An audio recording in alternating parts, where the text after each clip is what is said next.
तो आज के वीडियो में मैं लेकर के आया हूँ एक साईफाई हॉरर सीरीज। ये सीरीज बहुत ही ज़्यादा इंटरेस्टिंग है और इस सीरीज का नाम है टी कप, जो कि पीकॉक पे रिलीज हुई थी और आप इंडिया में इसे जियो सिनेमा पे देख सकते हैं। स्टोरी सुनने में आपको ऐसा लगेगा कि आपको कुछ समझ ही नहीं आ रहा कि हो क्या रहा है, लेकिन जब धीरे धीरे सारे राज खुलने लगेंगे तो आपके होश उड़ जाएंगे। इसलिए अंत तक बने रहे, कहानी काफी इंटरेस्टिंग होने वाली है। तो अगर आपको ये वीडियो पसंद आता है तो वीडियो को भी लाइक कर दे और चैनल को भी सब्सक्राइब कर दे। तो कहानी की शुरुआत हम घने जंगल के बीच में हम एक बूढ़ी औरत को देखते हैं जो खून में लथपथ होती है और वो अपने बंधे हुए हाथ को छुड़ाने की कोशिश कर रही थी, लेकिन तभी उसे कुछ होने लगता है और वो कहती है मर्डर मेकर, और उसे एक काला कुत्ता दूर से देख रहा था। आखिर में वो औरत अपना हाथ छुड़ा लेती है और वो उस कुत्ते को भौंकते हुए सुनती है और डर के मारे वहां से भाग निकलती है। अब सामने के शहर के बाहर वाले इलाके में हम एक घर में रहने वाले परिवार को देखते हैं। उस औरत का नाम है मैगी, जो अपने बेटे आर्लो के साथ होती है और वो एक टी कप के अंदर में फ्लाई को पकड़ती है और कागज के मदद से उस फ्लाई को टी कप के अंदर ट्रैप कर लेती है। फिर बाहर जाते वक्त वो अपनी बेटी मेरिल को भी देखती है, जो अपने कमरे में होती है। आर्लो की दादी एलेन डिनर बना रही थी और वो रेडियो पर गाना भी सुन रही थी कि तभी एक बहुत ही तेज आवाज रेडियो से आने लगता है और अचानक आवाज रुक भी जाता है। मैगी टी कप बाहर लेकर आती है और अपने पति जेम्स से मिलती है, जो कि अपने फार्म में काम कर रहा था, और कहता है कि बकरियां बहुत ज्यादा डरी हुई है। जेम्स अपनी पत्नी से पूछता है कि हम दोनों के बीच जो कुछ भी हुआ है उस बारे में हम बात नहीं करेंगे क्या। मैगी कहती है मैं अभी तैयार नहीं हूँ। फिर वो अपने बेटे के कमरे के पास आती है और अपने बेटे के सामने टी कप से उस फ्लाई को आजाद कर देती है। आर्लो खिड़की से एक बकरी को देखता है जो फेंस के बाहर चली जाती है। मैगी देखती है कि घोड़े भी बहुत अजीब बर्ताव कर रहे थे, जिससे कि वो भी थोड़ी नर्वस होने लगती है कि आखिर हुआ है क्या।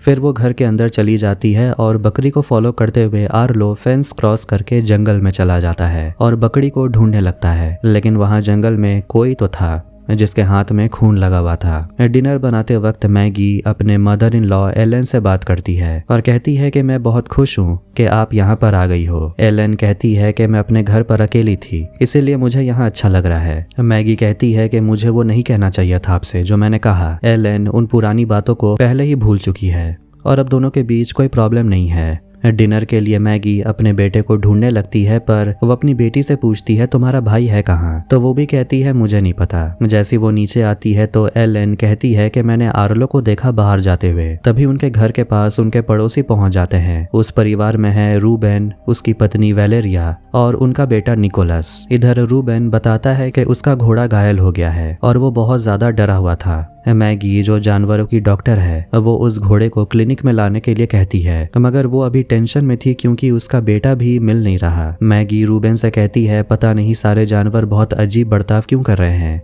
आखिर हुआ क्या है। निकोलस बताने लगता है कि उसके घोड़े ने जो कुछ भी किया उससे वो बहुत ज्यादा डर गया था। जेम्स उसे समझाता है कि मैगी सब कुछ संभाल लेगी। फिलहाल वो सभी लोग निकलते हैं आर्लो को ढूंढने के लिए और एलेन निकोलस को ड्रिंक पीने के लिए देती है, कहती है ये हमारा सीक्रेट है। फिर वो गाना चलाती है और तभी एक जोर की आवाज आने लगती है और उन्हें समझ नहीं आ रहा था कि आखिर ये सब हो क्या रहा है। मैगी घोड़े की देखभाल कर रही थी और देखती है कि घोड़े का आंख बिल्कुल ठीक है, लेकिन आसपास छोटे मोटे कट्स हैं। वो सिरिंज में दवाई भरती है और घोड़े के दूसरे तरफ वो देखती है वहां पर एक लकड़ी का टुकड़ा शरीर के अंदर घुसा हुआ था। मेरिल अपने पापा जेम्स को बताती है कि एक बकरी भी गायब है और वो भी थोड़ा घबराने लगती है, लेकिन जेम्स अपनी बेटी को संभालता है, कहता है तुम्हारा भाई मिल जाएगा। इधर हम रात के अंधेरे में जंगल के बीच आर्लो को देखते हैं। वो जंगल में भटक रहा था और वो जंगल में खो गया था। वो उस बकरी को भी देख लेता है, लेकिन तभी उसके सामने वही बूढ़ी औरत आ जाती है जो मर्डर मेकर बड़बड़ा रही थी और वो आर्लो पर हमला कर देती है। इधर पूरा परिवार उसे ढूंढने में लगा हुआ था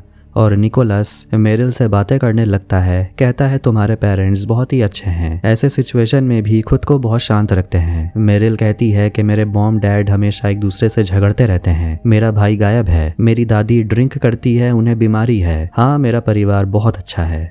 तभी उन्हें एक भयानक आवाज सुनाई देने लगती है। इधर मैगी घोड़े के शरीर से उस छोटे से लकड़ी को निकाल लेती है। थोड़ा सा खून निकलता है, लेकिन वो कहती है तुम्हारा घोड़ा बिल्कुल ठीक है। जेम्स और वेलेरिया एक साथ आर्लो को ढूंढने के लिए निकलते हैं और जेम्स वेलेरिया को बताने लगता है कि कैसे उसकी बेटी जब छोटी थी तो वो ओवन में फंस गई थी। कहता है वो दिन बहुत डरावना था, बच्चे बहुत स्टूपिड होते हैं और इसीलिए जेम्स को अपने बेटे को लेकर डर लग रहा था कि पता नहीं वो कहाँ होगा। तभी वहाँ पर निकोलस और मेरिल पहुंच जाते हैं बकरी को लेकर और पड़ोसी का खोया हुआ कुत्ता भी मिल गया था मगर आर्लो नहीं मिला। तभी उन्हें अंधेरे में कुछ नजर आता है। इधर हम आर्लो को देखते हैं जो थोड़ा बहुत जख्मी था और उसके सामने वही बूढ़ी औरत होती है जो कुछ ठीक नहीं लग रही थी और वो आर्लो को भयानक तरीके से देखने लगती है और उसके आंख में कुछ अजीब सा होता है जो कि आर्लो की आंखों में भी हम वैसा ही होता हुआ देखते हैं। अब आखिर में मिस्टर एंड मिसेस केली वहां पर पहुंच जाते हैं और उन्हें उनका कुत्ता मिल जाता है। मैगी उनसे पूछती है क्या आपको आर्लो देखने को मिला? वो लोग कहते हैं नहीं। पूछते हैं कि वो भी गायब हो गया है क्या? जेम्स कहता है घंटों हो गए। मिस्टर केली मतलब डोनाल्ड बोलते हैं जंगल में एक बहुत ही बड़ा कुत्ता है और ऐसा लगता है वो रैबिड है। वो बंदूक निकाल लेता है और जेम्स उसे मना करता है मगर डोनाल्ड कहता है तुम्हारा बेटा गायब हो गया, तुम्हें तो स्ट्रांग बनना चाहिए, तुम एक काम करो मुझे सब कुछ संभालने दो। तभी अचानक आर्लो वापस आ जाता है और उसके हाथ पर बहुत सारे निशान होते हैं जैसे कि उसे किसी ने कस के पकड़ा हो। मैगी उसे पूछती है ये किसने किया? फिर आर्लो वही सारे वर्ड्स दोहराने लगता है जो वो बूढ़ी औरत दोहरा रही थी और फिर वो अचानक से बेहोश हो जाता है। इधर हम जंगल में उसी बूढ़ी औरत को देखते हैं जो आवाज सुनकर कहने लगती है कि मेरी मदद करो। कि तभी उसके सामने वो बड़ा कुत्ता आता है और वो उस औरत पर हमला कर देता है और हम एक आदमी को देखते हैं जो मास्क पहना हुआ था और वो एक ब्लू कलर को स्प्रे करके एक लाइन बना देता है। इसके तुरंत बाद घर पर आसपास सभी जगह लाइट फ्लिकर होने लगती है और ये सब कुछ वो मास्क वाला आदमी देख रहा था। आर्लो को हॉस्पिटल ले जाने के लिए परिवार वाले एम्बुलेंस बुलाने की कोशिश करते हैं मगर एलन देखती है कि फोन पर सिग्नल ही नहीं आ रहा था। इसलिए जेम्स अपना गाड़ी लेकर अपने बेटे को हॉस्पिटल ले जाना चाहता था मगर उसका गाड़ी भी स्टार्ट नहीं हो रहा। यहाँ तक कि रूबेन भी अपने गाड़ी को स्टार्ट करता है जिससे कि वो खुद यहाँ आया था लेकिन अब उसका गाड़ी भी स्टार्ट नहीं हो रहा। डोनाल्ड भी अपने गाड़ी को स्टार्ट नहीं कर पा रहा था और आखिर में बिजली भी चली जाती है। किसी को कुछ समझ नहीं आ रहा था कि आखिर हो क्या रहा है। सभी लोग कंफ्यूज थे। फिलहाल उन्हें इतना ही समझ आता है कि घर के अंदर जाना सही होगा। डोनाल्ड अकेले जंगल में जाना चाहता है चेक करने के लिए कि आखिर आर्लो की हालत ये किसने की। इधर मैगी बाथरूम में अपने बेटे की देखभाल करती है और उसे चेक करती है और उसका बेटा बिल्कुल नॉर्मल था। मैगी अपने बेटे से पूछती है क्या तुमने जंगल में किसी को देखा? क्या उसी ने तुम्हें पकड़ने की कोशिश की? मैगी सभी को जाने को बोलती है और अपने बेटे से पूछती है कि तुम्हारे साथ जंगल में क्या हुआ था? तो वो कहता है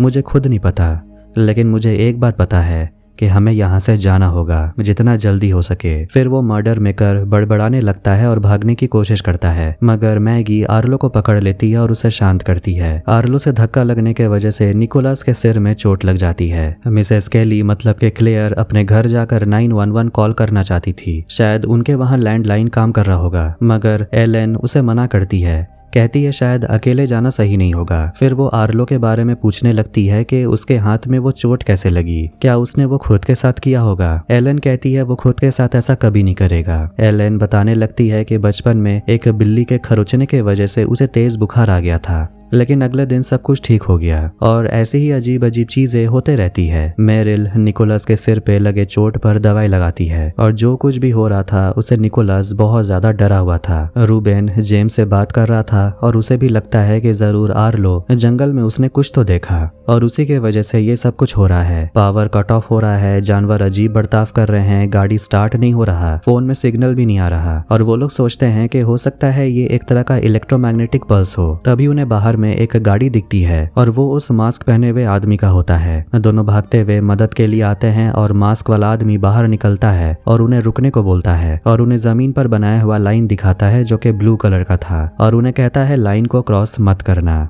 जेम्स कहता है मेरे बेटे को चोट लगी है, हमारी गाड़ी स्टार्ट नहीं हो रही, पावर नहीं है, फोन में सिग्नल नहीं है, तुम्हारी गाड़ी चल रही है, क्या तुम हमारी मदद कर सकते हो? मगर मास्क वाला आदमी बंदूक निकाल लेता है और उनसे कहता है लाइन क्रॉस मत करो। इधर मैगी अपने बेटे के चोट पर बैंडेज लगा रही थी कि तभी उसका बेटा एक नीडल उठा लेता है और मैगी पर हमला करने लगता है और वही सेम चीज बड़बड़ाने लगता है। मैगी उसे संभालती है आर्लो जब शांत हो जाता है तो वो भी पूछने लगता है कि आखिर मेरे साथ ये हो क्या रहा है, मुझे डर लग रहा है। वो अपनी माँ से पूछता है क्या आपको कभी डर लगा था। उसकी माँ कहती है हाँ, जब तुम्हारी बहन गायब हो गई थी। पता है वो कहाँ मिली थी? ओवन के अंदर। फिर वो अपनी माँ से कहता है माई लिटिल लाइट हाउस गाना गाने के लिए। फिर वो कुछ मार्बल्स निकालता है और जमीन पर रख देता है और टी कप से ढक देता है। इधर जंगल में डोनाल्ड को देखते हैं जो कि उस चीज को ढूंढ रहा था जिसके वजह से ये सारी अजीब चीजें हो रही हैं। तभी अचानक वो गिर जाता है और देखता है वहाँ पर एक औरत की बॉडी होती है और पीछे में वही बड़ा काला कुत्ता खड़ा था उसकी बंदूक के सामने। दूसरी तरफ हम उस मास्क वाले आदमी को देखते हैं जो व्हाइट बोर्ड पर एक सर्कल के अंदर 2 क्रॉस करता है जो कि जेम्स और रूबेन है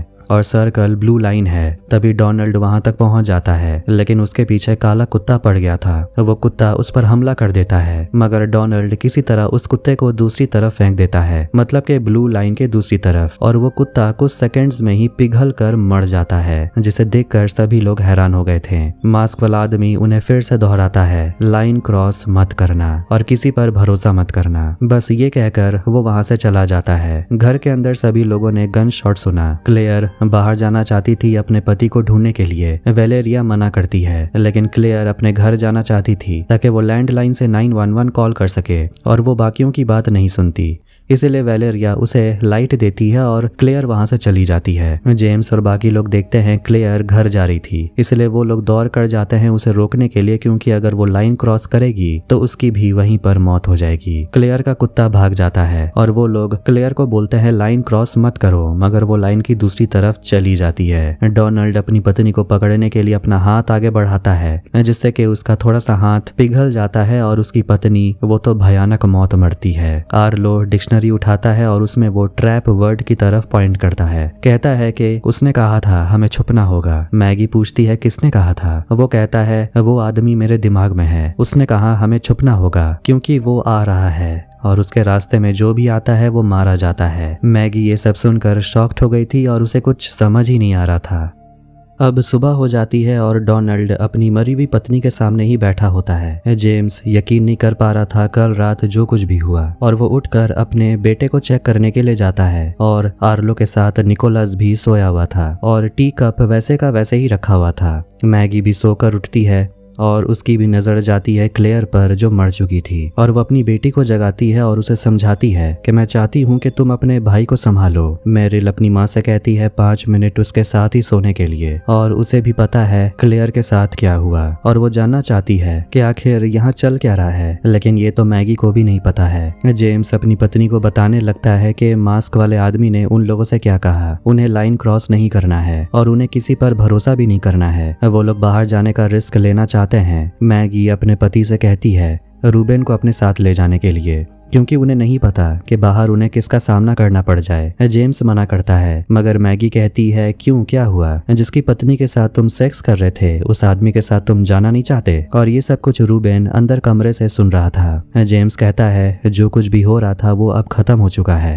वो अपनी पत्नी से कहता है कि हमें एक साथ रहने की कोशिश करनी चाहिए, मगर मैगी एक साथ रहने का नाटक कर करके थक चुकी है। वो बस अपने बच्चों के लिए यहाँ पर है। वो डोनाल्ड को चेक करने के लिए जाती है। जेम्स अपनी माँ एलन से बात करने के लिए आता है और उसने भी सुना किचन में जेम्स और मैगी के बीच झगड़ा हुआ था। जेम्स बात को टालने की कोशिश करता है, कहता है कि अभी ये मैटर नहीं करता और वो अपनी माँ को दवाई देता है। इधर रूबेन जिसे अब सारा सच पता चल चुका है, जब उसकी पत्नी वेलेरिया जागती है तो रूबेन अपनी पत्नी से ठीक से बात भी नहीं कर रहा था और अपना बंदूक उठाकर वो कमरे से बाहर चला जाता है और वो बंदूक ले जाकर मैगी को देता है और उसे कहता है धीरे ही सही तुम इस बंदूक को चलाना सीख जाओ। फिर वो जाती है डोनाल्ड से मिलने के लिए जो अपनी पत्नी के सामने बैठा हुआ था और वो डोनाल्ड को अपने साथ चलने को बोलती है। एलन और वेलेरिया दोनों दूसरी तरफ एक चादर फेंक देते हैं और क्लेयर की बॉडी को ढक देते हैं। रूबेन जेम्स से बात करने के लिए जाता है और उसे कहने लगता है कि मास्क वाले आदमी के ड्राइंग के हिसाब से ये जो लाइन है वो एक सर्कल है और उन्हें उम्मीद है कि उनके पड़ोसी एडवर्ड और कार्मेन सर्कल से बाहर ही होंगे, इसीलिए वो लोग उनसे मदद मांगने का सोच रहे थे। मैगी डोनाल्ड की देखभाल करती है और उसे रेस्ट करने को बोलती है। डोनाल्ड कहने लगता है कि उसका भी सपना था कि उसका परिवार हो, उसके कोई बच्चे नहीं हैं और वो अपनी पत्नी को याद करके रोने लगता है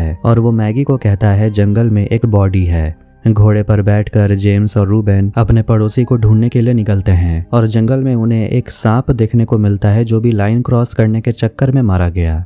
और वो लोग सोचते हैं कि आखिर वो जो भी है उसे कैसे पता कि ये लाइन कहाँ बनाना था। मेरिल निकोलस और आर्लो से मिलने के लिए आती है तो आर्लो कहने लगता है कि आर्लो अभी फिलहाल सो रहा है। मेरिल अपने भाई से पूछती है कि कल तुमने कहा कि कोई आ रहा है हमें मारने के लिए, और वो फिर से बड़बड़ाने लगता है छुप जाओ या मर जाओ। फिर वो अपनी बहन का हाथ पकड़ लेता है और गलती से एक पानी रेनबो ड्राइंग के ऊपर गिर जाता है और वो खाली ग्लास कंटेनर लेकर जाने लगता है और अपनी बहन से कहता है कि मेरे अंदर जो मैसेंजर है उसकी बात सुनो, वो तुमसे जो कुछ भी बोल रहा है उसकी बात को मानो, वो अच्छा आदमी है और वो मेरे दिमाग में रहता है। असैसिन हमें मारने के लिए आ रहा है। मेरिल उसकी बातों पर यकीन नहीं कर पा रही थी। आर्लो उसे कहता है कि मैं तुम्हारा भाई हूँ, फिलहाल जवाब सिर्फ मेरे पास है, इसलिए तुम्हें मेरी बात सुननी पड़ेगी। वेलेरिया और एलेन लाइन के पास बैठे हुए थे और वेलेरिया उस बूढ़ी औरत से उसके बीमारी के बारे में पूछने लगती है क्योंकि कुछ कुछ समय हेलेन की हाथ कांपने लगती है और एलेन को भी पता है वेलेरिया और जेम्स के रिलेशनशिप के बारे में। वेलेरिया थोड़ी शर्मिंदा फील करती है और कहने लगती है कि जब वो रूबेन के साथ शादी करके यहाँ मूव हुई थी तो उसे लगा कि यहाँ पर फार्मिंग वाली लाइफ काफी अच्छी होगी, लेकिन ये लाइफ जीना काफी कठिन है। तभी उनके सामने एक गाड़ी रुकती है और एक आदमी बाहर निकलता है और वो लोग उस आदमी को रोकते हैं,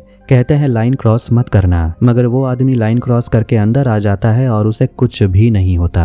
आर्लो मतलब के उसके अंदर जो मैसेंजर है वो मेरिल और निकोलस को जंगल के रास्ते कहीं ले जा रहा था और निकोलस प्रोटेक्शन के लिए अपने पॉकेट में चाकू रखता है। वो लोग पहुंचते हैं एक बहुत बड़े जले हुए गड्ढे के पास जहां कुछ जानवर भी मरे हुए थे। मैसेंजर आसमान की तरफ इशारा करता है। निकोलस पूछता है क्या तुम ऊपर से आए हो? मैसेंजर कहता है हाँ। इसके बाद वो गड्ढे में उतरता है और एक कलरफुल लिक्विड कंटेनर में ढालने लगता है, कहता है ये पॉइजन है। निकोलस पूछता है इसका तुम क्या करोगे? आर्लो कहता है इसे हम पीते हैं। इधर जेम्स और रूबेन अपने एक और पड़ोसी एडवर्ड और कार्मेन के घर के पास पहुंच गए थे जो कि ब्लू सर्कल के अंदर ही है, मगर वहां तो किसी भी इंसान का नामो निशान नहीं था। जेम्स को वहां पर एक पुलिस ऑफिसर की डेड बॉडी मिलती है। फिर वो पीछे मुड़ता है तो वहाँ एडवर्ड की डेड बॉडी थी जिसे कौवे खा रहे थे। इधर जंगल में मैगी को उस बूढ़ी औरत की बॉडी मिलती है। जेम्स बंदूक लेकर घर के अंदर जाता है और अंदर में उसे एडवर्ड का बेटा मरा हुआ मिलता है। बेसमेंट से आवाजें आ रही थी और वो बेसमेंट के पास चला जाता है। उसे लगता है शायद कार्मेन जिंदा है। इधर जंगल में देखते हैं कि मैगी उस बूढ़ी औरत को कार्मेन कहकर पुकार रही थी, मतलब कि वो बूढ़ी औरत कार्मेन है।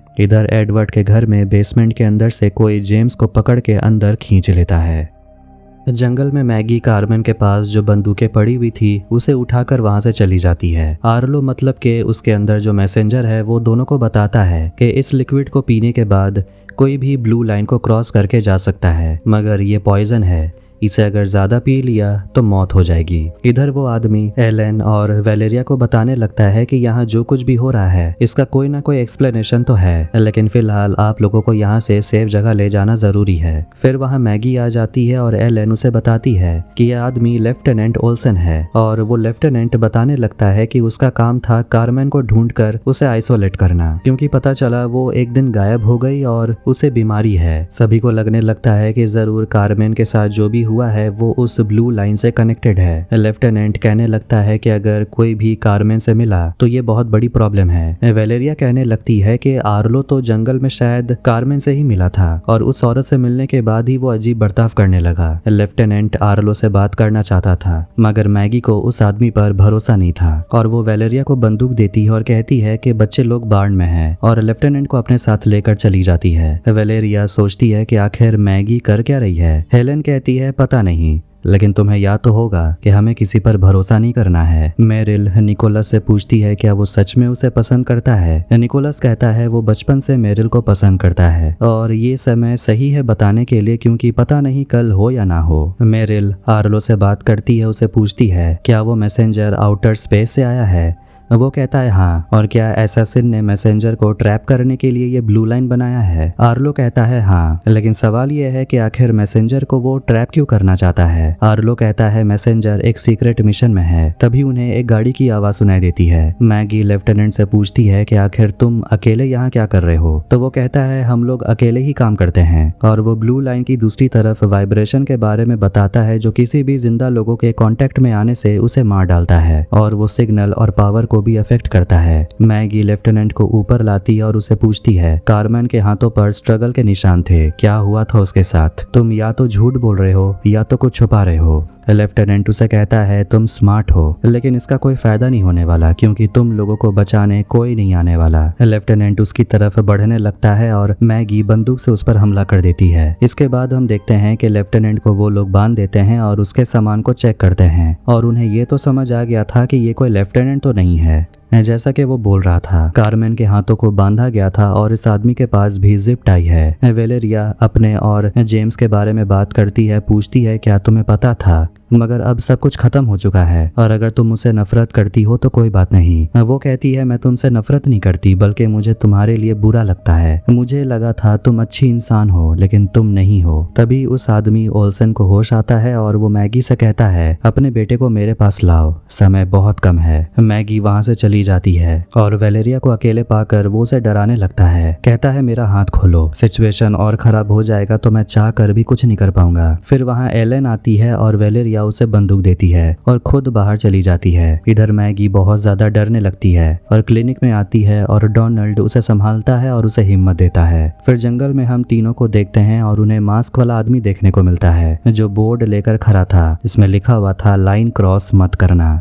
वो कलर वाला लिक्विड देखता है और निकोलस चाकू निकाल लेता है। वो आदमी उन्हें कहता है वो कंटेनर मुझे दो लेकिन वो लोग मना करते हैं और वो आदमी लाइन क्रॉस करके अंदर आता है और ग्लास कंटेनर छीनने की कोशिश करता है। कंटेनर गिरकर टूट जाता है और निकोलस चाकू उस आदमी के पेट में घुसा देता है। मेरिल उस आदमी की मदद करती है और उसका मास्क हटाती है और वो आदमी आर्लो को देखकर कहता है कि तुम तो वही हो जो पहले उस औरत के अंदर थे, मैं बस तुम्हारी मदद करने की कोशिश कर रहा था। ओल्सन एलन से कहने लगता है कि मेरी आंखों में मेरा खून जा रहा है, क्या तुम पोंछ दोगी? फिर वो जैसी आगे बढ़ती है वो आदमी अपना मुंह खोल लेता है और उसके शरीर के अंदर जो भी था वो उस औरत के अंदर चला जाता है जिससे कि उसकी बीमारी अचानक ठीक हो जाती है। ओल्सन अपने होश में आ गया था और वो अपने साथियों को ढूंढने लगता है और पोजेस्ड एलन शूट करके ओल्सन को वहीं मार डालती है। फिर वो उसे खोल देती है और अपना सिर पटक कर अपने सिर से खून निकाल लेती है ताकि दूसरों को ये न लगे कि उसने जानबूझकर ओल्सन को मार डाला। इधर एडवर्ड के घर पर बाण के अंदर रूबेन को एक चमकता हुआ पेड़ नजर आता है जैसे कि ये उस कलरफुल लिक्विड से कनेक्टेड हो। बेसमेंट में जेम्स को होश आता है और उसके हाथ और पैर बंधे हुए थे। वहाँ पर एक मास्क वाला आदमी होता है जो काफी कमजोर लग रहा था। फिर वो स्मोक करने लगता है और वो जेम्स से पूछता है कि मुझे एक कारण बताओ कि मैं तुम्हें गोली क्यों ना मारूं।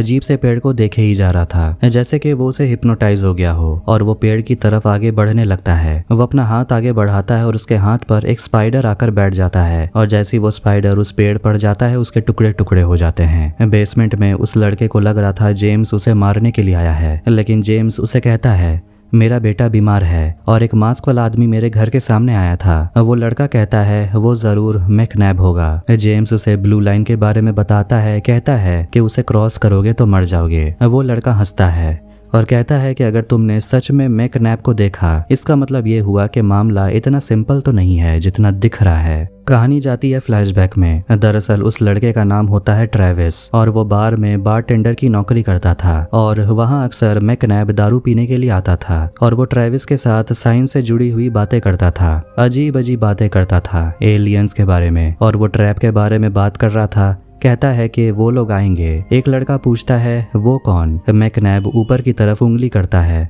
कहता है मेहमान आने वाले हैं। मगर वो लोग बस मैकनैब का मजाक उड़ाने लगते हैं क्योंकि उन्हें एलियंस पर यकीन नहीं था। इसीलिए वो आदमी अपना हाथ दिखाता है जो कि बुरी तरह से जल गया था। कहता है कि मैं खतरे को छू कर निकल आया और ये फिर से होगा। वो लोग आ गए हैं और वो हमारे बीच में ही मौजूद हैं। बार का मालिक परेशान होकर उस आदमी को जाने को बोलता है लेकिन मैकनैब बहुत ज्यादा पिया हुआ था इसलिए ट्रेविस मैकनैब को घर छोड़ने के लिए चला जाता है और वो उसे निशान के बारे में पूछता है कि आखिर तुम किस ट्रैप के बारे में बात कर रहे हो। मैकनैब कहता है कि जब तुम देखोगे तो तुम खुद समझ जाओगे। वो चीज तुम्हें अपनी तरफ खींचने लगती है। आखिर में ट्रेविस मैकनैब को उसके घर छोड़ देता है और वो बाहर खड़े होकर सिगरेट पीने लगता है और उसके सामने एक गाड़ी रुकती है लेकिन कुछ समय के बाद वो गाड़ी वहां से चली जाती है। ट्रेविस मैकनैब के घर के अंदर जाता है चेक करने के लिए और अंदर में वो बहुत सारा मास्क दिखता है वो आदमी सो चुका था। ट्रेविस ड्रॉयर में से एक चाकू निकालता है और उसे अपने पास रख लेता है और वहाँ पर एक फोटो भी था जिसमें मैकनैब अपनी बेटी के साथ था। तभी मैकनैब जाग जाता है और ट्रेविस पर बंदूक तान देता है, मगर वो कहता है मैं तो बस तुम्हें चेक करने के लिए आया था। मैकनैब उस लड़के से कहता है कि मैं देख सकता हूँ कि तुम खुद से सवाल पूछ रहे हो कि मैंने जो कुछ भी कहा क्या उसमें थोड़ी भी बहुत सच्चाई है। कहानी प्रेजेंट में आती है।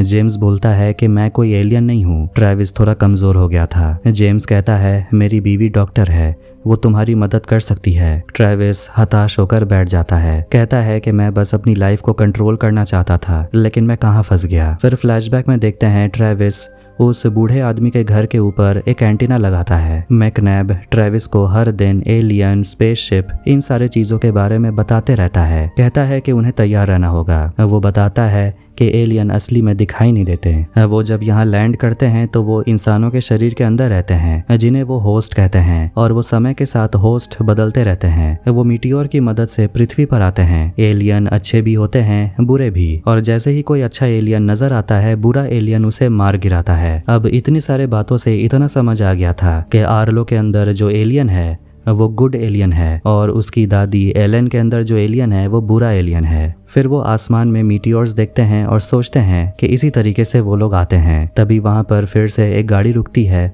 और उस गाड़ी में से निकलता है ओल्सन। मैकनैब उससे बात करता है और ट्रेविस को कहता है उनके साथ चलने। फिर वो जंगल में जाते हैं और ओल्सन ट्रेविस को बंदूक चलाना सिखा रहा था। मैकनैब बताता है कि तुम उस एलियन को देख नहीं पाओगे क्योंकि वो दिखाई नहीं देते।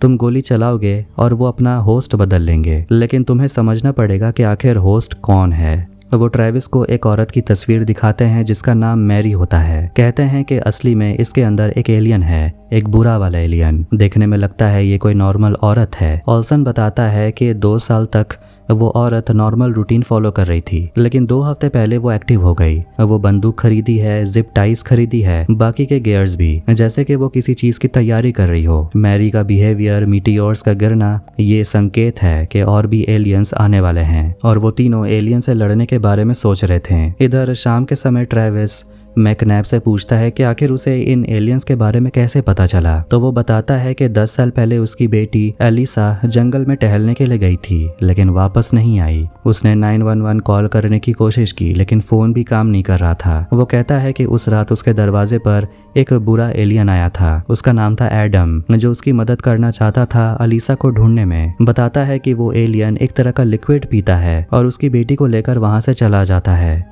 वो ब्लू लाइन को क्रॉस कर लेता है और एलियन के लिए ये कोई मुश्किल काम नहीं था। लेकिन मैकनैब जब उसके पीछे जाता है तो उस ट्रैप के वजह से उसके हाथ पर यह निशान बन गया था। अचानक ये ट्रैप गायब भी हो गया और एलियंस वहां से चले गए। मैकनैब अगले दिन अपनी बेटी को ढूंढ लेता है जो मर चुकी थी। उसका गला कटा हुआ था। एक कन्वीनियंस स्टोर के डस्टबिन में उसकी बॉडी पड़ी हुई थी और इसीलिए वो तब से एलियंस का पता लगाने में लगा हुआ है। मैकनैब ट्रेविस को एक लॉकेट देता है। अगले दिन से ही तीनों मैरी को ढूंढने के लिए निकल जाते हैं जिसके अंदर बुरा वाला एलियन है। तभी उनके सामने एक वैन रुकती है और गाड़ी का वो लोग पीछा करते हैं और वो लोग पहुंचते हैं एडवर्ड के घर के बाहर। वहाँ मैरी भी होती है और कारमेन घर के बाहर निकलती है तो वो कुछ ठीक नहीं लग रही थी। ओल्सन कहने लगता है कि उसे पता है उसके अंदर एक एलियन है और वो सभी लोग घर के अंदर जाते हैं। इधर गाड़ी के अंदर तीनों मास्क लगा लेते हैं और घर के अंदर जाने की तैयारी करते हैं। वो लोग मास्क पहन लेते हैं ताकि एलियन उनके अंदर जा ना सके। ट्रेविस एक टब के अंदर पानी भरने लगता है और देखता है कि मैरी एडवर्ड और उसके बेटे को गोली मार देती है। फिर वो एक बार्न के अंदर चली जाती है। मैकनैब कारमेन को अपने साथ ले जाने की कोशिश करता है मगर वो जंगल में भाग जाती है। मैकनैब देखता है कि मैरी गैलन भर भर कर कलरफुल लिक्विड डालकर एलियन ट्री उगा रही थी। मैकनैब ट्रेविस को वहीं छोड़कर चला जाता है। ट्रेविस कॉल करने की कोशिश करता है मगर उसका फोन ही खराब हो गया था कि तभी वहां पर मैरी आ जाती है बंदूक लेकर। ट्रेविस को देखकर वो अपना मुंह खोलती है, मतलब कि वो अपने अंदर का एलियन उसके अंदर ट्रांसफर कर देती है। इसीलिए ट्रेविस जेम्स के सामने कहने लगता है कि उसके दिमाग में आवाजें सुनाई देती हैं। मैरी जब अपने होश में आती है तो वो ट्रेविस को देखकर डरने लगती है। ट्रेविस उसे मारने के लिए लकड़ी उठा लेता है और मैरी 2 गोली उसके सीने में दाग देती है, मगर ट्रेविस इतनी जोर से मैरी के सिर पर वार करता है कि वो वहीं पर दम तोड़ देती है। गोली लगने के वजह से ट्रेविस खांसने लगता है। ओल्सन जैसे ही उसे संभालने के लिए आता है, एलियन तुरंत ओल्सन के अंदर चला जाता है और ट्रेविस जान बचाकर घर के अंदर आ जाता है। इधर प्रेजेंट में ट्रेविस जेम्स को बताने लगता है कि इस ट्रैप को वही बंद कर सकता है जिसने इस ट्रैप को बनाया था, और वो एलियन ट्री सबको अपनी तरफ आकर्षित करती है और उन्हें मार डालती है, जैसे कि हमने स्पाइडर को देखा था जो मर गया था। ट्रेविस जेम्स को चाकू दे देता है अपना हाथ खोलने के लिए और वो खुद को गोली मारकर खत्म कर लेता है। जेम्स बाहर आता है रूबेन को बचाने के लिए। रूबेन कहता है कि ये पेड़ मुझे यहाँ से निकलने नहीं देगी, इसलिए जेम्स एक कुल्हाड़ी लेकर आता है और बाण के लकड़ी को तोड़ डालता है और रूबेन को बाहर निकाल लेता है और कहता है कि हमें घर वापस जाना चाहिए। रूबेन गुस्से में उसे पीटने लगता है, कहता है तुम्हारे वजह से मेरा कोई घर नहीं रहा। जेम्स उसे माफी मांगता है। जैसे ही दोनों जंगल की तरफ आ रहे थे तो उन्हें सामने आर्लो नजर आता है। जेम्स अपने बेटे को गले लगा लेता है। फिर उन्हें मैरिल और निकोलस नजर आते हैं मैकनैब के साथ। डोनाल्ड अपनी पत्नी के बॉडी को दफनाने के लिए जगह बना रहा था और वो आसमान में किसी एयरक्राफ्ट को देखता है। मैगी एलन के सिर पर चोट पर दवाई लगा रही थी और मैगी देखती है कि एलन का हाथ कांपना बंद हो गया था। फिर जैसे ही मौका देखकर एलन एलियन को अपने अंदर से मैगी के अंदर ट्रांसफर करने वाली थी, वहां पर वैलेरिया आ जाती है और कहती है बाकी लोग आ गए हैं। उन सभी के जाने के बाद एलन अपने बिस्तर पर एक चाकू रखती है और एक दवाई। उसके बाद जंगल से सभी लोग लौट आते हैं और मैकनैब को भी लेकर आए थे जो घायल हो गया था। निकोलस कहने लगता है कि वो घबराया हुआ था, इसीलिए उसने मैकनैब पर हमला कर दिया। कहता है वो हमसे लिक्विड लेना चाहता था, इसीलिए मैंने खुद को प्रोटेक्ट करने के लिए उस पर हमला किया। रूबेन अपने बेटे की बात सुन रहा था क्योंकि उसे उस लिक्विड के बारे में पता है। निकोलस उनसे बताता है कि उस लिक्विड को पीने से कोई भी ब्लू लाइन क्रॉस करके दूसरी तरफ जा सकता है। रूबेन अपने बेटे से कहता है मुझे मैकनैब के गाड़ी के पास लेकर चलो। दूसरी तरफ मैकनैब को उस क्लिनिक में लाया जाता है जहां मैगी मैकनैब के बॉडी से बुलेट निकाल देगी और आर्लो अपने पापा से कहता है कि मैसेंजर ये बोलना चाहते हैं कि ये आदमी अच्छा है, एक और दूसरा आदमी है वो बुरा है। जेम्स बता देता है एडवर्ड और उसके घर में कोई भी जिंदा नहीं बचा। उसके बाद वो डोनाल्ड के साथ जाता है ओल्सन के बॉडी को देखने के लिए और वो दोनों भी मैसेंजर्स और विजिटर्स के बारे में बातें कर रहे थे। डोनाल्ड कहता है इस आदमी के साथ क्या हुआ किसी ने नहीं देखा। तुम्हारी माँ ने कहा कि इस इंसान ने खुद को आजाद कर लिया था और वो उस पर हमला करने वाला था, इसलिए तुम्हारी माँ ने इसे गोली मारा। लेकिन इसे देखकर ऐसा लगता है जैसे ये बंधा हुआ था, तभी इसे गोली लगी। जेम्स जाता है अपनी माँ से मिलने के लिए। इधर जंगल में रूबेन अपनी पत्नी वैलेरिया को बता रहा था कि जंगल में कुछ तो है और हमें बचाने के लिए कोई भी नहीं आने वाला। और यहाँ वैलेरिया को समझ आ जाता है कि उसके पति को पता है उसके और जेम्स के रिलेशनशिप के बारे में। वो कहती है जो भी था वो सब कुछ खत्म हो चुका है और इसमें तुम्हारी कोई गलती नहीं है, गलती तो मेरी थी। निकोलस अपने मॉम डैड को उस गाड़ी के पास में ले आता है जहाँ के ग्लास कंटेनर टूट गया था। उस कंटेनर में लिक्विड अभी भी बचा हुआ था। तभी अचानक उनके सामने एक भेड़िया आ जाता है और वो उस लिक्विड को पीने लगता है। निकोलस गोली चलाता है, भेड़िया भाग जाता है लाइन को क्रॉस करके और उसे कुछ भी नहीं होता क्योंकि उसने लिक्विड को पी लिया था। अब उनके पास लिक्विड है नहीं। निकोलस को वहां पर मैकनैब की एक डायरी मिलती है। इधर मैगी अपने बेटे से बात कर रही थी और उसे मैसेंजर के बारे में पूछती है जो कि उसके अंदर है। आर्लो कहने लगता है कि मैसेंजर एक मिशन पे है और उसे अपनी मशीन ढूंढनी है जिसे वो वापस अपने घर जा सके, लेकिन ये सब कुछ उसे चुपचाप करना होगा वरना दूसरा एलियन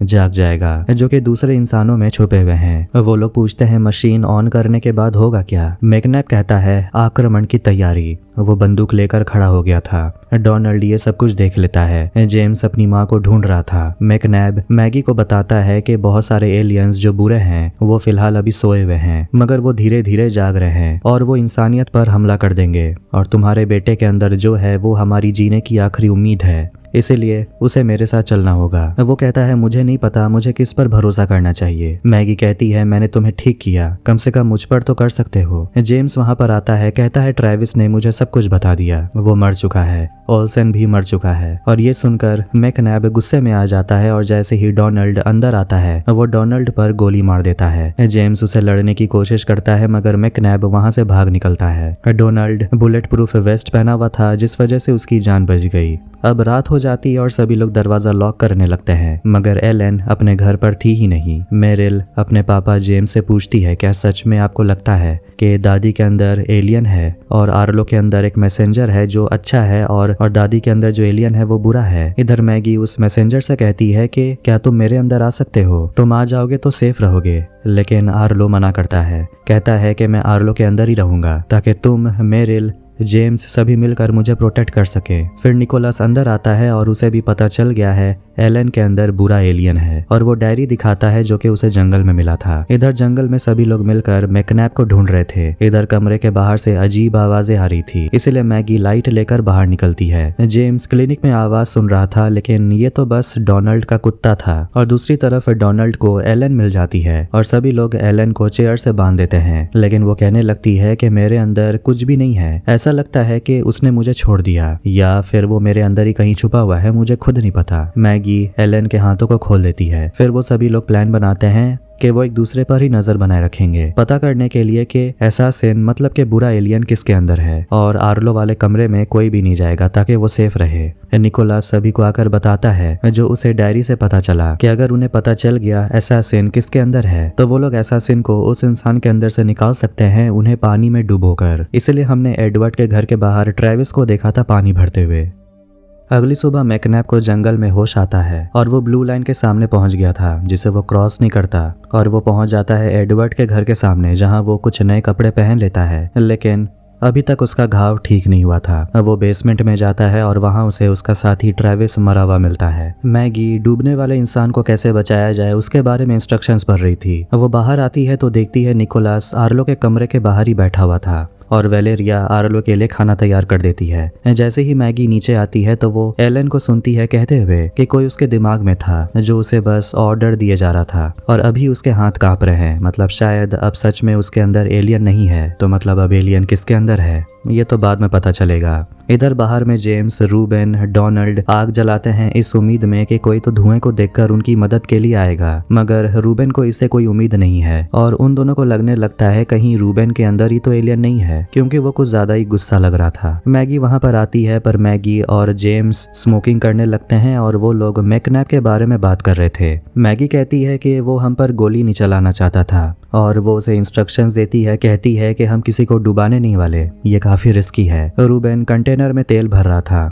डोनाल्ड उसे पूछने लगता है आखिर ये किस लिए कर रहे हो तुम? वो कहता है मेरे पीछे आओ, पता चल जाएगा। एलन फ्रीजर में से खाना निकालती है सभी के लिए और वेलेरिया को कुछ अच्छा नहीं लग रहा था क्योंकि वो 2-4 दिन से सोई नहीं है। निकोलस डायरी में से पढ़कर मेरिल को बताता है एक परिवार के बारे में जहां एक औरत के अंदर में बुरा एलियन था, मतलब एसासिन था, और बाकी परिवार वालों ने उस औरत को डुबाने की कोशिश की। और एक ऑनलाइन ग्रुप के बारे में भी पता चलता है जो इसी तरह एसासिन्स को ढूंढते हैं। वेलेरिया क्रॉस आउट करने लगती है किसके अंदर बुरा एलियन हो सकता है और आखिर में एलन का नाम बचता है, मगर वो ज्यादा रिएक्ट नहीं करती। रूबेन एडवर्ड के फार्म में आकर उस जगह आग लगाने की तैयारी करता है जहाँ वो एलियन ट्री है। डोनाल्ड उस ट्री को घूरते ही जा रहा था, रूबेन उसे मना करता है। आखिर में वो उस जगह पर आग लगा देते हैं। निकोलस डायरी से पढ़ता है कि एलियन अपने एक होस्ट से दूसरे होस्ट में ट्रैवल करते हैं, तो उसे लगने लगता है शायद तब उसे बहुत नजदीक होना पड़ता होगा। मेरिल फ्लर्ट करते हुए पूछती है कितना नजदीक, जितने नजदीक से किस किया जा सके। फिर दोनों एक दूसरे को किस करते हैं। मेरिल चली जाती है अपने भाई को चेक करने के लिए और उसने एक पेपर पर कुछ ड्रॉ किया था जिसे देखकर लगने लगता है कि ये तो लाइटनिंग है या फिर एक मैप है। जेम्स और मैगी एक दूसरे से बात कर रहे थे कि आखिर वो लोग बुरे एलियन को डुबाकर बाहर निकाल भी दें तो उसके बाद होगा क्या वो एलियन खुले हवा में गायब हो जाएगा? फिर अचानक मैगी हंसने लगती है उस दिन को याद करके जब पहली बार जेम्स उसके घर आया था थैंक्स गिविंग के दिन में। दूसरी तरफ पेड़ को जरा सा भी नुकसान नहीं पहुंचता। मैकनैब आकर वहां कहता है कि तुम इसे बर्बाद नहीं कर सकते। फिर वो उसे ट्रेविस का लॉकेट दिखाता है जिसमें कि थोड़ा सा वो लिक्विड बचा हुआ था। मेरिल उस मैप को मैच कर रही थी कि आखिर यह है कहाँ का। वेलेरिया अपने बेटे से कहती है उसके साथ चलने के लिए क्योंकि यहाँ रहने का कोई फायदा नहीं, क्योंकि उसे पता है एसासिन कौन है। मेरिल को मैप से पता चलता है कि वो लोग अभी फिलहाल एटलांटा में है और ये मैप खत्म होता है बेलनैप माउंटेन में। वो लोग बाहर आते हैं तो निकोलस वहाँ पर नहीं था। वेलेरिया अपने बेटे को लेकर ब्लू लाइन के पास आती है और उसे कहती है एलन के कमरे में आर्लो को बेहोश करने के लिए दवाई मिला था, मगर वो कहती है एलन एसासिन नहीं है बल्कि तुम हो। और तभी वेलेरिया अपने अंदर से एलियन निकोलस के अंदर ट्रांसफर कर देती है और जब वेलेरिया अपने होश में आती है तो निकोलस अपने ही माँ को ब्लू लाइन की दूसरी तरफ धक्का देकर मार डालता है।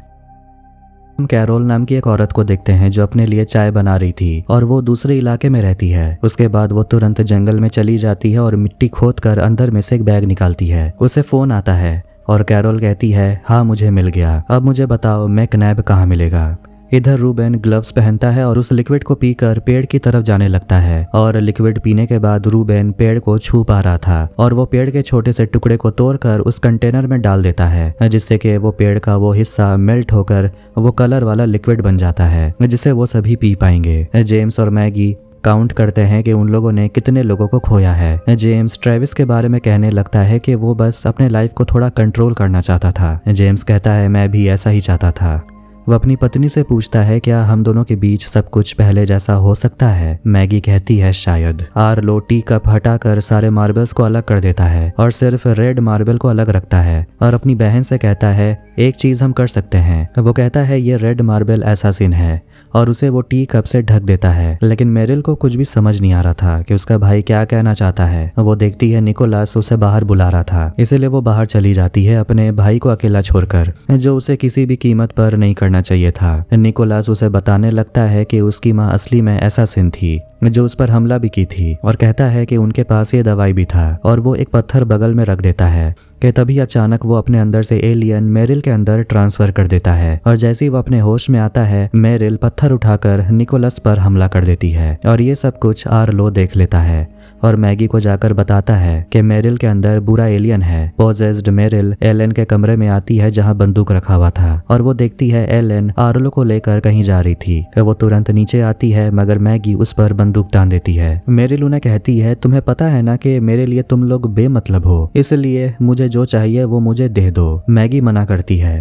तो वो एलियन कहता है अगर तुम ऐसा नहीं करोगी तो मैं तुम्हारी बेटी को मार डालूंगा। जेम्स मास्क पहनकर पीछे से आता है और उस एलियन से लड़ने लगता है जो उसकी बेटी के अंदर है और वो अपनी पत्नी से कहता है मास्क पहनने के लिए। वो दोनों अपनी बेटी को जिसके अंदर एलियन है उसे ले जाते हैं पानी में डुबाने के लिए। इधर निकोलस को होश आता है लेकिन उसे कुछ भी क्लियरली याद नहीं था कि क्या हुआ था। वो लोग अंदर जाने वाले थे लेकिन एलन उन्हें दूर से इशारा करती है नहीं जाने के लिए। मेरिल जेम्स के मास्क को खोल देती है मगर वो दोनों नहीं रुकते तब तक जब तक कि मेरिल की सांसें बंद नहीं हो जाती। फिर दोनों मेरिल को बाहर निकालते हैं और मैगी अपनी बेटी को जिंदा करने की कोशिश करती है जैसा कि इंस्ट्रक्शंस पे लिखा हुआ था, लेकिन फिर भी मेरिल होश पे नहीं आ रही थी। बहुत कोशिश करने के बाद आखिरकार मेरिल अपने होश में आ जाती है और अब वो उस एलियन के वश में नहीं थी। लेकिन अब सवाल ये है कि एलियन जो बुरा वाला एलियन है वो गया कहाँ। आर्लो कलरफुल लिक्विड देखकर कहता है कि अब हम ट्रैप नहीं रहेंगे, हमें चलना चाहिए। निकोलस को नहीं पता उसकी माँ के साथ क्या हुआ क्योंकि जब वेलेरिया मरी थी तो वो अपने होश में नहीं था। रूबेन अपने बेटे से कहता है कि तुम बाकियों के साथ जाओ, मैं तुम्हारी माँ को ढूंढता हूँ। दूसरी तरफ पता चलता है कि जेम्स के अंदर वो एलियन आ चुका है लेकिन फिर भी वो लड़ने की कोशिश कर रहा था और वो दोनों से कहता है यहाँ से भाग निकलो। निकोलस अपनी माँ को देखकर रोने लगता है जो मर चुकी थी।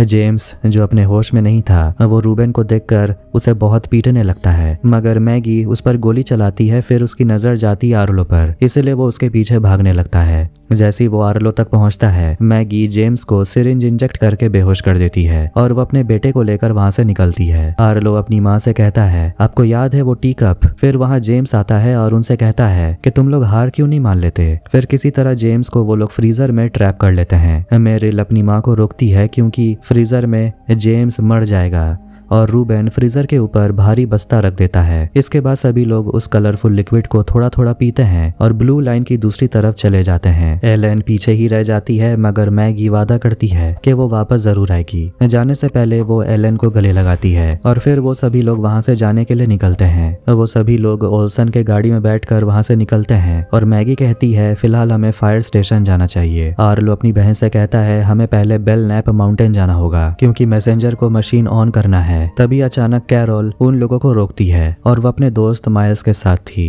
वो उन सभी से पूछती है कि तुम में से मैकनैब कौन है, और जब वो मैकनैब को देखती है तो वो लोग बहुत खुश होते हैं क्योंकि वो सभी लोग एक दूसरे से ऑनलाइन बातें करते थे। लेकिन अचानक मैकनैब मैसेज करना बंद कर दिया, इसीलिए वो लोग थोड़ा घबरा गए थे और वो लोग उससे मिलने आ गए। कैरोल अपने बैग में से कुछ निकालने लगती है कि तभी वहां पर मैकनैब का पुराना साथी हेडन आता है और वो अपने गाड़ी से कैरोल और माइल्स को उड़ा देता है। हेडन मास्क पहना हुआ था और उसके साथ में इजी नाम की लड़की भी थी। वो स्पीकर्स के जरिए उन्हें बताती है, मेरी बात ध्यान से सुनना और ध्यान से देखना। हेडन दिखाता है कैरोल के बैग में जिप टाइज था उन सभी को कैद करने के लिए और ड्रग्स था उन सभी को बेहोश करने के लिए। इजी बोलती है कि ये दोनों तुम्हारे दोस्त नहीं थे, वो सभी लोग जागने लगे हैं और वो हर तरफ हैं, वो मतलब असैसिन्स। वो उनसे कहती है कि तुम यहाँ से अकेले जा सकते हो या फिर हमारे साथ रह सकते हो, अगर जिंदा रहना है तो चॉइस तुम्हारी है। लेकिन ये डिसाइड करने से पहले मैगी जानना चाहती है कि आखिर ये सब चल क्या रहा है। और इसी के साथ टी कप सीजन 1 यहीं पर एंड हो जाती है। सीरीज की बात की जाए तो मुझे ये सीरीज काफी अच्छा लगा, लेकिन और भी अच्छा होता अगर कुछ सवाल के क्लियर जवाब मिल जाते, क्योंकि अभी भी बिगर पिक्चर को देखा जाए तो हमें कुछ भी नहीं पता कि आखिर ये एलियंस पृथ्वी पर क्यों आए हैं, इनका क्या मकसद है। हालांकि जो भी है सीजन 1 काफी इंटरेस्टिंग था, बोला जाए तो काफी अच्छा था, मगर ग्रेट भी नहीं बोल सकते। खैर, अगर आपको ये वीडियो पसंद आया तो वीडियो को भी लाइक कर दे और चैनल को भी सब्सक्राइब कर दे। मिलते हैं नेक्स्ट वीडियो में, टेक केयर।